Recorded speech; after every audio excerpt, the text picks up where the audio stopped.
अस्सलाम वालेकुम वरहमतुल्लाहि वबरकातुहू। दोस्तों, आप हजरात ने नामों का मतलब मालूम किया था। आज इंशाअल्लाह 10 नामों का मतलब बताऊंगा जो आप हजरात ही की तरफ से जो नाम पूछे गए थे। और ये 10 नाम ऐसे अगर आप अपने बच्चों का रखना चाहे तो इन नामों को रख सकते हैं, बड़े प्यारे नाम। तो पहला नाम है दोस्तों फरहाना। फरहाना कहते हैं खुश रहने वाली को, एक ऐसी लड़की को, एक ऐसी बच्ची को जो अपने आप में खुश रहती हो या खुशियाँ बांटती हो। दूसरा नाम है आरजू। आरजू कहते हैं तमन्ना को, ख्वाहिश को। तीसरा नाम है जैद। जैद एक सहाबी का नाम है। जैद कहते हैं ज्यादती को, बढ़ जाने को जैद कहते हैं। और जैद अल्लाह के नबी अलैहिस्सलातु वस्सलाम के पसंदीदा नामों में से एक नाम है। चौथा नाम है दय्यान। दय्यान कहते हैं फैसला करने वाला। पांचवा नाम है असलम। असलम कहते हैं अमन और सलामती को।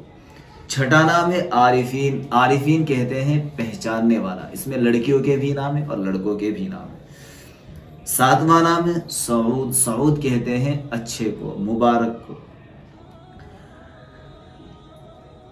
आठवां नाम है फराज। फराज कहते हैं बुलंद को, कुशादे को, खुले हुए को। नौवां नाम है निगार। निगार कहते हैं नक्शो निगार को हम कहते हैं ना, जैसे कहते हैं इसके नक्शो निगार बहुत अच्छे हैं, तो उसी से निगार निकला है। 10वां नाम है शायान।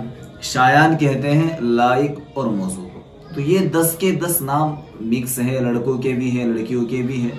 इनमें से अगर कोई एक नाम भी आपको पसंद आ जाए तो अपने बच्चे का या फिर बच्ची का नाम रख सकते हैं। नामों के अंदर इनमें कोई हर्ज नहीं है। अगर आप भी चाहते हैं इसी तरीके से अपने नाम का मतलब जानना और हमसे पूछना चाहते हैं तो कमेंट करके जाए। इंशाल्लाह बहुत जल्द आपके नामों पर भी वीडियो जरूर आएगी। जितने नाम भी मैंने आप हजरात के साथ ये शेयर किए हैं, अगर आपकी नज़र में इन नामों में से कोई एक बंदा है उस तक ये वीडियो जरूर पहुंचाइए ताकि उस भाई को या बहन को अपने नाम का मतलब मालूम हो जाए। जज़ाकल्लाह। शेयर करें।